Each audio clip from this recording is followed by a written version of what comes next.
ರಂಜಿತ್, ಖುಷಿಯಾದ ವಿಚಾರ ಏನಪ್ಪಾ ಅಂತಂದ್ರೆ ನಮ್ಮ ಕೆಲಸವನ್ನ ನಾವು ಮಾಡ್ತೀವಿ, ಸರ್ಕಾರ ಅದರ ಮುಂದಿನ ಹಾದಿಯಲ್ಲಿ ಸಾಗಬೇಕು. ಇದೇ ನಮ್ಮ ಕಾನ್ಸೆಪ್ಟ್.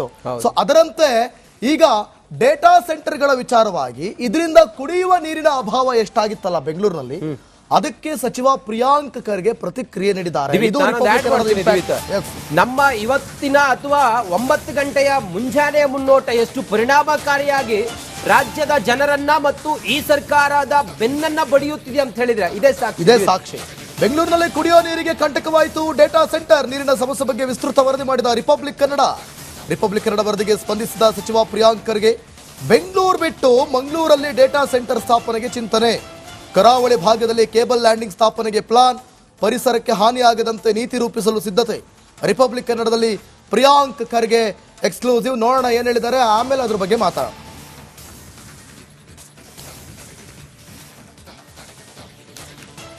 ಡೇಟಾ ಸೆಂಟರ್ಸು ಅಷ್ಟೇ, ನಾವು ಆಗಲೇ ಭಾಳ ಸ್ಪಷ್ಟವಾಗಿ ಮೊನ್ನೆ ಬಜೆಟ್ನಲ್ಲಿ ಕೂಡ ನಾನು ಹೇಳಿದ್ದೀನಿ ಮತ್ತು ಅಸೆಂಬ್ಲಿನಲ್ಲಿ ಕೂಡ ಪ್ರಸ್ತಾವನೆ ಮಾಡಿದ್ದೀನಿ. ದೇರ್ ಈಸ್ ಅ ಪಾಲಿಸಿ ಚೇಂಜನ್ನು ನಾವು ಮಾಡ್ಕೋಬೇಕಾಗ್ತದೆ. ನಾವು ಅಂದರೆ ಇಡೀ ದೇಶದಲ್ಲೇ. ಹಿಂದೆ ಏನಿರ್ತಾ ಇತ್ತು, ನೀವು ಹೇಳ್ದಂಗೆ ಡೇಟಾ ಸೆಂಟರ್ದು ಹಳೆ ತಂತ್ರಜ್ಞಾನದಲ್ಲಿ ಸ್ವಲ್ಪ ನೀರು ಮತ್ತು ನಿಮ್ಮ ಇಂಧನ ಮತ್ತು ನಮ್ಮ ಕರೆಂಟ್ ಸ್ವಲ್ಪ ಜಾಸ್ತಿ ಉಪಯೋಗ ಆಗ್ತಾಯಿತ್ತು. ಈಗ ಹೊಸ ತಂತ್ರಜ್ಞಾನ ಬಂದಿದೆ, ಲಿಕ್ವಿಡ್ ಕೂಲಿಂಗ್ ತಂತ್ರಜ್ಞಾನಗಳಿರ್ಬೋದು, ರೀಸೈಕ್ಲಿಂಗ್ ವಾಟರ್ ಯೂಸ್ ಮಾಡೋ ಇರ್ಬೋದು. ಸೊ ನಾವು ಹೊಸ ನೀತಿಯನ್ನು ನಾವು ಪರಿಗಣಿಸಬೇಕಾಗ್ತದೆ. ಏನು ಸಸ್ಟೈನಬಲ್ ಡೇಟಾ ಸೆಂಟರ್ ಪಾಲಿಸಿಯನ್ನು ಮಾಡಬೇಕಾಗ್ತದೆ. ಇಲ್ಲಿ ಇವಾಗ ಡೇಟಾ ಸೆಂಟರ್ ಪಾಲಿಸಿ ಇದೆ. ಈಗ ಸಸ್ಟೈನಬಲ್ ಡೇಟಾ ಸೆಂಟರ್ ಪಾಲಿಸಿ ಇರ್ಬೋದು, ಗ್ರೀನ್ ಮ್ಯಾನುಫ್ಯಾಕ್ಚರಿಂಗ್ ಇರ್ಬೋದು, ಇದ್ರ ಕಡೆ ನಾವು ನೀತಿನೂ ಮಾಡಬೇಕಾಗುತ್ತೆ ಮತ್ತು ಅದನ್ನು ನಾವು ಸ್ಟ್ಯಾಂಡರ್ಡ್ ಆಪ್ರೇಟಿಂಗ್ ಪ್ರೊಸೀಜರ್ಸಲ್ಲಿ ಕೂಡ ನಾವು ಅಳವಡಿಸ್ಕೋಬೇಕಾಗ್ತದೆ. ನಾವು ಚರ್ಚೆ ನಡೆಸಿದ್ದೀವಿ. ಈಗ ನಾವು ಇರ್ಬೋದು, ಇಂಧನ ಇಲಾಖೆ ಇರ್ಬೋದು, ಮತ್ತು ಡೇಟಾ ಸೆಂಟರ್ಸ್ದು ಯಾರು ಸ್ಟೇಕ್ ಹೋಲ್ಡರ್ಸ್ ಇದ್ದಾರೆ ಅವ್ರ ಜೊತೆ ಎಲ್ಲನೂ ಕೂಡ ಒಂದು ಸುತ್ತಿನ ಮಾತುಕತೆ ಆಗಿದೆ. ನಾವೆಲ್ಲರೂ ಸೇರಿ ಮತ್ತೊಮ್ಮೆ ಒಂದು ಮೀಟಿಂಗ್ ಮಾಡಿ ನಾವು ಮಾಡ್ತೀವಿ. ಡೇಟಾ ಸೆಂಟರ್ಸು ಅಷ್ಟೇ, ನಾವು ಆಗಲೇ ನೋಡಿ, ಖುಷಿಯಾದ ವಿಚಾರ ಏನಪ್ಪಾ ಅಂತಂದ್ರೆ ನಮ್ಮ ಕೆಲಸವನ್ನ ನಾವು ಮಾಡ್ತೀವಿ, ಸರ್ಕಾರ ಅದರ ಮುಂದಿನ ಹಾದಿಯಲ್ಲಿ ಸಾಗಬೇಕು. ಇದೇ ನಮ್ಮ ಕಾನ್ಸೆಪ್ಟ್.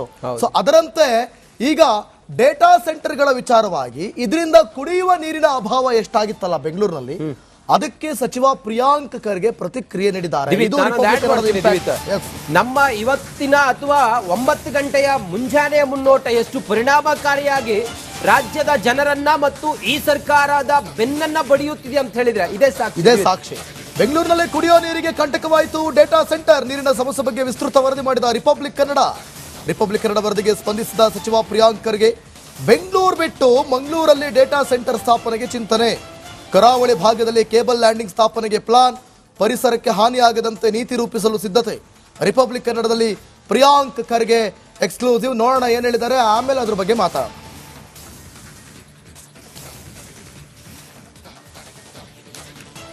ಡೇಟಾ ಸೆಂಟರ್ಸು ಅಷ್ಟೇ, ನಾವು ಆಗಲೇ ಭಾಳ ಸ್ಪಷ್ಟವಾಗಿ ಮೊನ್ನೆ ಬಜೆಟ್ನಲ್ಲಿ ಕೂಡ ನಾನು ಹೇಳಿದ್ದೀನಿ ಮತ್ತು ಅಸೆಂಬ್ಲಿನಲ್ಲಿ ಕೂಡ ಪ್ರಸ್ತಾವನೆ ಮಾಡಿದ್ದೀನಿ. ದೇರ್ ಈಸ್ ಅ ಪಾಲಿಸಿ ಚೇಂಜನ್ನು ನಾವು ಮಾಡ್ಕೋಬೇಕಾಗ್ತದೆ. ನಾವು ಅಂದರೆ ಇಡೀ ದೇಶದಲ್ಲೇ. ಹಿಂದೆ ಏನಿರ್ತಾ ಇತ್ತು, ನೀವು ಹೇಳ್ದಂಗೆ ಡೇಟಾ ಸೆಂಟರ್ದು ಹಳೆ ತಂತ್ರಜ್ಞಾನದಲ್ಲಿ ಸ್ವಲ್ಪ ನೀರು ಮತ್ತು ನಿಮ್ಮ ಇಂಧನ ಮತ್ತು ನಮ್ಮ ಕರೆಂಟ್ ಸ್ವಲ್ಪ ಜಾಸ್ತಿ ಉಪಯೋಗ ಆಗ್ತಾಯಿತ್ತು. ಈಗ ಹೊಸ ತಂತ್ರಜ್ಞಾನ ಬಂದಿದೆ, ಲಿಕ್ವಿಡ್ ಕೂಲಿಂಗ್ ತಂತ್ರಜ್ಞಾನಗಳಿರ್ಬೋದು, ರೀಸೈಕ್ಲಿಂಗ್ ವಾಟರ್ ಯೂಸ್ ಮಾಡೋ ಇರ್ಬೋದು. ಸೊ ನಾವು ಹೊಸ ನೀತಿಯನ್ನು ನಾವು ಪರಿಗಣಿಸಬೇಕಾಗ್ತದೆ. ಏನು ಸಸ್ಟೈನಬಲ್ ಡೇಟಾ ಸೆಂಟರ್ ಪಾಲಿಸಿಯನ್ನು ಮಾಡಬೇಕಾಗ್ತದೆ. ಇಲ್ಲಿ ಇವಾಗ ಡೇಟಾ ಸೆಂಟರ್ ಪಾಲಿಸಿ ಇದೆ. ಈಗ ಸಸ್ಟೈನಬಲ್ ಡೇಟಾ ಸೆಂಟರ್ ಪಾಲಿಸಿ ಇರ್ಬೋದು, ಗ್ರೀನ್ ಮ್ಯಾನುಫ್ಯಾಕ್ಚರಿಂಗ್ ಇರ್ಬೋದು, ಇದ್ರ ಕಡೆ ನಾವು ನೀತಿನೂ ಮಾಡಬೇಕಾಗುತ್ತೆ ಮತ್ತು ಅದನ್ನು ನಾವು ಸ್ಟ್ಯಾಂಡರ್ಡ್ ಆಪ್ರೇಟಿಂಗ್ ಪ್ರೊಸೀಜರ್ಸಲ್ಲಿ ಕೂಡ ನಾವು ಅಳವಡಿಸ್ಕೋಬೇಕಾಗ್ತದೆ. ನಾವು ಚರ್ಚೆ ನಡೆಸಿದ್ದೀವಿ. ಈಗ ನಾವು ಇರ್ಬೋದು, ಇಂಧನ ಇಲಾಖೆ ಇರ್ಬೋದು, ಮತ್ತು ಡೇಟಾ ಸೆಂಟರ್ಸ್ದು ಯಾರು ಸ್ಟೇಕ್ ಹೋಲ್ಡರ್ಸ್ ಇದ್ದಾರೆ ಅವ್ರ ಜೊತೆ ಎಲ್ಲನೂ ಕೂಡ ಒಂದು ಸುತ್ತಿನ ಮಾತುಕತೆ ಆಗಿದೆ. ನಾವೆಲ್ಲರೂ ಸೇರಿ ಮತ್ತೊಮ್ಮೆ ಒಂದು ಮೀಟಿಂಗ್ ಮಾಡಿ ನಾವು ಮಾಡ್ತೀವಿ. ಡೇಟಾ ಸೆಂಟರ್ಸು ಅಷ್ಟೇ, ನಾವು ಆಗಲೇ ನೋಡಿ, ಖುಷಿಯಾದ ವಿಚಾರ ಏನಪ್ಪಾ ಅಂತಂದ್ರೆ ನಮ್ಮ ಕೆಲಸವನ್ನ ನಾವು ಮಾಡ್ತೀವಿ, ಸರ್ಕಾರ ಅದರ ಮುಂದಿನ ಹಾದಿಯಲ್ಲಿ ಸಾಗಬೇಕು. ಇದೇ ನಮ್ಮ ಕಾನ್ಸೆಪ್ಟ್. ಸೊ ಅದರಂತೆ ಈಗ ಡೇಟಾ ಸೆಂಟರ್ಗಳ ವಿಚಾರವಾಗಿ ಇದರಿಂದ ಕುಡಿಯುವ ನೀರಿನ ಅಭಾವ ಎಷ್ಟಾಗಿತ್ತಲ್ಲ ಬೆಂಗಳೂರಿನಲ್ಲಿ, ಅದಕ್ಕೆ ಸಚಿವ ಪ್ರಿಯಾಂಕ್ ಖರ್ಗೆ ಪ್ರತಿಕ್ರಿಯೆ ನೀಡಿದ್ದಾರೆ. ನಮ್ಮ ಇವತ್ತಿನ ಅಥವಾ 9 ಗಂಟೆಯ ಮುಂಜಾನೆ ಮುನ್ನೋಟ ಎಷ್ಟು ಪರಿಣಾಮಕಾರಿಯಾಗಿ ರಾಜ್ಯದ ಜನರನ್ನ ಮತ್ತು ಈ ಸರ್ಕಾರದ ಬೆನ್ನನ್ನ ಬಡಿಯುತ್ತಿದೆ ಅಂತ ಹೇಳಿದ್ರೆ ಇದೇ ಸಾಕ್ಷಿ. ಬೆಂಗಳೂರಿನಲ್ಲಿ ಕುಡಿಯೋ ನೀರಿಗೆ ಕಂಟಕವಾಯಿತು ಡೇಟಾ ಸೆಂಟರ್. ನೀರಿನ ಸಮಸ್ಯೆ ಬಗ್ಗೆ ವಿಸ್ತೃತ ವರದಿ ಮಾಡಿದ ರಿಪಬ್ಲಿಕ್ ರಿಪಬ್ಲಿಕ್ ಕನ್ನಡ ವರದಿಗೆ ಸ್ಪಂದಿಸಿದ ಸಚಿವ ಪ್ರಿಯಾಂಕ್ ಖರ್ಗೆ ಬೆಂಗಳೂರು ಬಿಟ್ಟು ಮಂಗಳೂರಲ್ಲಿ ಡೇಟಾ ಸೆಂಟರ್ ಸ್ಥಾಪನೆಗೆ ಚಿಂತನೆ, ಕರಾವಳಿ ಭಾಗದಲ್ಲಿ ಕೇಬಲ್ ಲ್ಯಾಂಡಿಂಗ್ ಸ್ಥಾಪನೆಗೆ ಪ್ಲಾನ್, ಪರಿಸರಕ್ಕೆ ಹಾನಿಯಾಗದಂತೆ ನೀತಿ ರೂಪಿಸಲು ಸಿದ್ಧತೆ. ರಿಪಬ್ಲಿಕ್ ಕನ್ನಡದಲ್ಲಿ ಪ್ರಿಯಾಂಕ್ ಖರ್ಗೆ ಎಕ್ಸ್ಕ್ಲೂಸಿವ್. ನೋಡೋಣ ಏನ್ ಹೇಳಿದ್ದಾರೆ, ಆಮೇಲೆ ಅದ್ರ ಬಗ್ಗೆ ಮಾತಾಡೋಣ.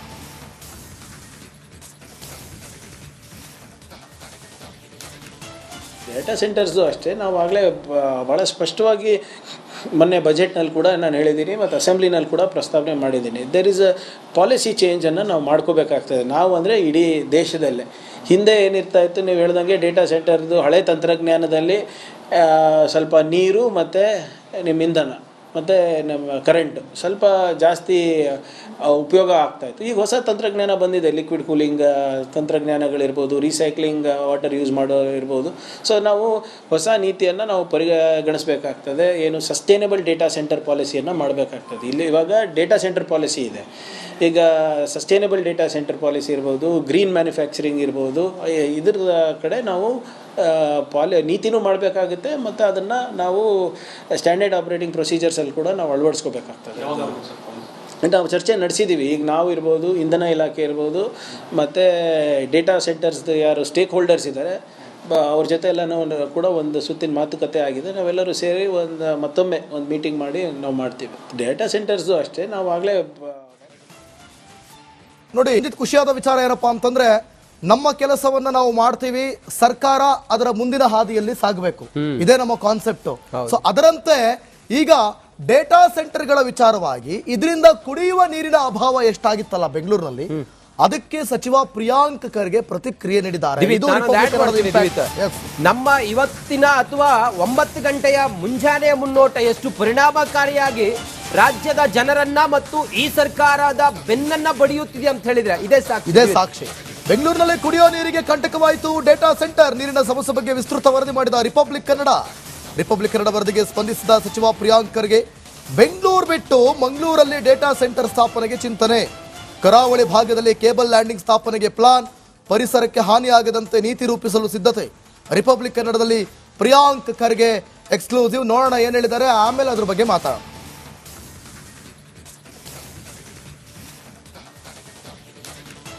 ಡೇಟಾ ಸೆಂಟರ್ಸು ಅಷ್ಟೇ ನಾವು ಆಗಲೇ ಭಾಳ ಸ್ಪಷ್ಟವಾಗಿ ಮೊನ್ನೆ ಬಜೆಟ್ನಲ್ಲಿ ಕೂಡ ನಾನು ಹೇಳಿದ್ದೀನಿ ಮತ್ತು ಅಸೆಂಬ್ಲಿನಲ್ಲಿ ಕೂಡ ಪ್ರಸ್ತಾವನೆ ಮಾಡಿದ್ದೀನಿ. ದೇರ್ ಇಸ್ ಅ ಪಾಲಿಸಿ ಚೇಂಜನ್ನು ನಾವು ಮಾಡ್ಕೋಬೇಕಾಗ್ತದೆ. ನಾವು ಅಂದರೆ ಇಡೀ ದೇಶದಲ್ಲೇ.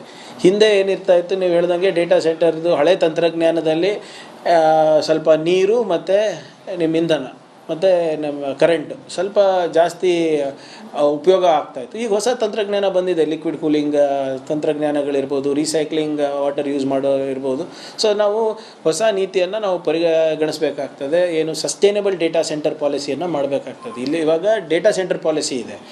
ಈಗ ಸಸ್ಟೈನಬಲ್ ಡೇಟಾ ಸೆಂಟರ್ ಪಾಲಿಸಿ ಇರ್ಬೋದು, ಗ್ರೀನ್ ಮ್ಯಾನುಫ್ಯಾಕ್ಚರಿಂಗ್ ಇರ್ಬೋದು, ಇದ್ರ ಕಡೆ ನಾವು ನೀತಿನೂ ಮಾಡಬೇಕಾಗುತ್ತೆ ಮತ್ತು ಅದನ್ನು ನಾವು ಸ್ಟ್ಯಾಂಡರ್ಡ್ ಆಪ್ರೇಟಿಂಗ್ ಪ್ರೊಸೀಜರ್ಸಲ್ಲಿ ಕೂಡ ನಾವು ಅಳವಡಿಸ್ಕೋಬೇಕಾಗ್ತದೆ.